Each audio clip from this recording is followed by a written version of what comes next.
And I believe that comedians, like when you saw them go on a talk show and be funny, I believe that they were there like that all the time. I didn't know there was this, to some of them a darker side or shy or sort of introvert. I mean, because that whole the sad clown thing kind of got gassed up a little beyond. I mean, I've been guilty of that, but like there's a lot of other colors in there. There's the introvert, the shy person, the person who can't shut it off. There's a lot of different kinds of comedians as opposed to the he tells jokes and he makes everybody laugh and then he goes backstage and cries. It's not. Which version of that are you? Good question. What was I? I was detached emotionally and probably didn't realize like how fucked up I was through my 20s and into my 30s. Like I remember listening to comics and their stories and stuff like that, and I sort of had this weird sort of all my pain was, I knew about it, but it was sort of floating just to the right or just to the left of actually feeling it. And through quite a long period of therapy, and and therapy was only effective for, it was sort of a finite thing where then it just became like, oh, I'm just going to go here and just talk or whatever. Because I didn't understand that I had to do the work. I thought I was just going to talk. That was going to be magic. Yeah. So it wasn't until, and then it was when I was not in therapy and I was actually, and I met the woman that I was going to marry, I had to like, and I was I realized that my anger and my just general demeanor around the house was causing her anxiety. And that's not something you want to do to anybody, forget about somebody that you love. So it really, like, that was a real watershed moment in my life. It was a very painful moment in my life because it's not like the TV shows, like Dr. Phil, you need to stop doing that and you got to stop doing this. And then that's it. It's like, no, it's years and years and years and years of trying and failing. I'm still doing it. And, I like to think I'm much better about it. And then, like, of course, having a kid really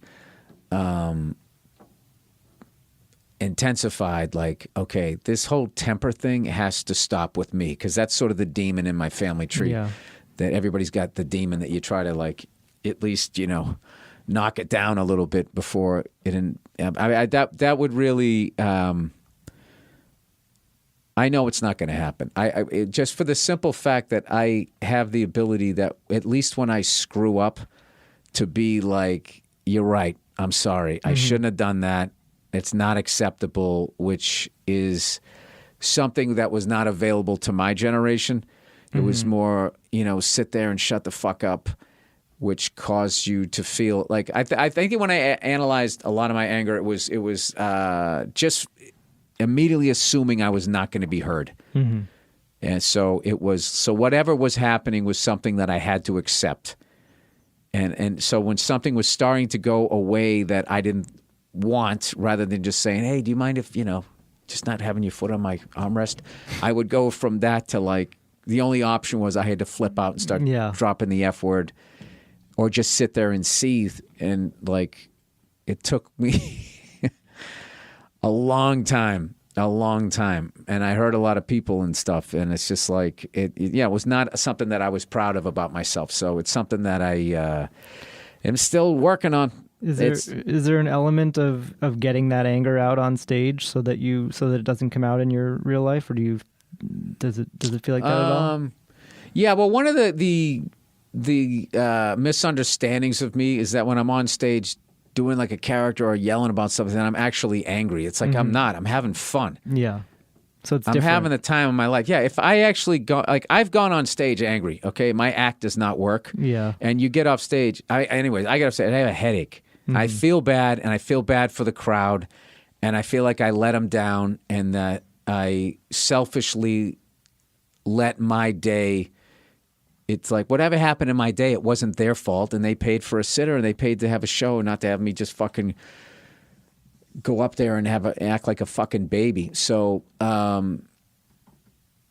there's a difference between that and having something that drives you nuts and sharing it with people, and then they can share in your frustration. That's the difference. And I think a lot of times when people say you're like an angry comic, it's like, it always makes me laugh because I sit there going like, they don't even, I'm having the time of my life. I mean, it's not like I don't go up there and blow off steam and stuff like that, but I'm not up there like, and what the fuck's with cell phones? I mean, I'm not like doing that. Yeah.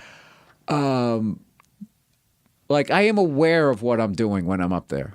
So like when I'm talking about my anger or I go into something like that, I know what I'm doing. And I also, and as a comic, you're constantly, without even knowing it after a while, it becomes just like a muscle. You're just listening to the crowd. Do I need to speed up? Do I need to slow down? Am I going too far? Which I've, and then I always went, all right, that was a little too far for you guys. And they laugh and then it's diffused. Yeah. Because if I just went up there for an hour and just screamed and yelled about stuff, that would just be punishing people, innocent people. And I don't think I'd be selling tickets. Yeah.